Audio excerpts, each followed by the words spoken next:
விஜயநகர அரண்மனை. அதிகாலை நேரம். ஆனால் அந்த நாள் அமைதியாக இல்லை. மகாராஜா கிருஷ்ணதேவராயர் மிகவும் பதட்டமாக இருந்தார். அவரின் முகத்தில் கவலை தெளிவாக தெரிந்தது. அவர் உடனடியாக அவசர மன்ற கூட்டம் அழைத்தார். அமைச்சர்கள், படைத்தளபதிகள், அரண்மனை அதிகாரிகள் அனைவரும் விரைவாக கூடினர். ராஜா மெதுவாக பேச ஆரம்பித்தார். நேற்று இரவு என் கனவில் ஒரு அந்நிய மனிதன் தோன்றினான். அரண்மனை முழுவதும் அமைதி நிலவியது. அவன் என்னிடம் சொன்னான், மகாராஜா, உன்னை மிகவும் நம்பும் ஒருவனே உன்னை விரைவில் ஏமாற்றப் போகிறான். இந்த வார்த்தைகள் அனைவரின் மனதிலும் அதிர்ச்சியை ஏற்படுத்தின. ராஜா தொடர்ந்தார், அந்த மனிதனின் முகம் தெளிவாக தெரியவில்லை. ஆனால் ஒரு விஷயம் மட்டும் தெளிவாக இருந்தது. அவன் கையில் பிரகாசமான ஒரு மோதிரம் இருந்தது. அந்த நேரத்தில் அரண்மனையில் இருந்த பல அமைச்சர்களும் மோதிரம் அணிந்திருந்தனர். சந்தேகத்தின் நிழல் மெதுவாக பரவ ஆரம்பித்தது. ஒருவரையொருவர் சந்தேகத்துடன் பார்த்தனர். அப்போது மட்டும் தெனாலிராமன் அமைதியாக இருந்தார்.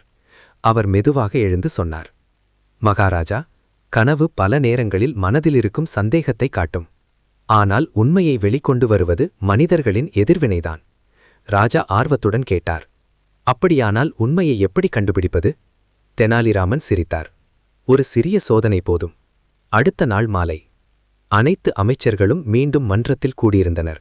ராஜா அறிவித்தார், நேற்று என் கனவில் இருந்த மோதிரம் ராஜ அரண்மனையின் இரகசிய சின்னம். அந்த மோதிரம் அணிந்தவர் இன்று மாலை கைது செய்யப்படுவார். இந்த அறிவிப்பு அனைவரையும் பதட்டத்தில் ஆழ்த்தியது.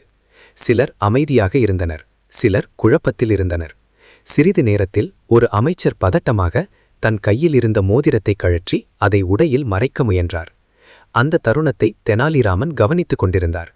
அவர் மெதுவாக ராஜாவிடம் சொன்னார், மகாராஜா, குற்றமில்லாதவன் மோதிரத்தை கழற்ற மாட்டான். பயம் கொண்டவன் மட்டும் அதை மறைக்க முயற்சிப்பான்.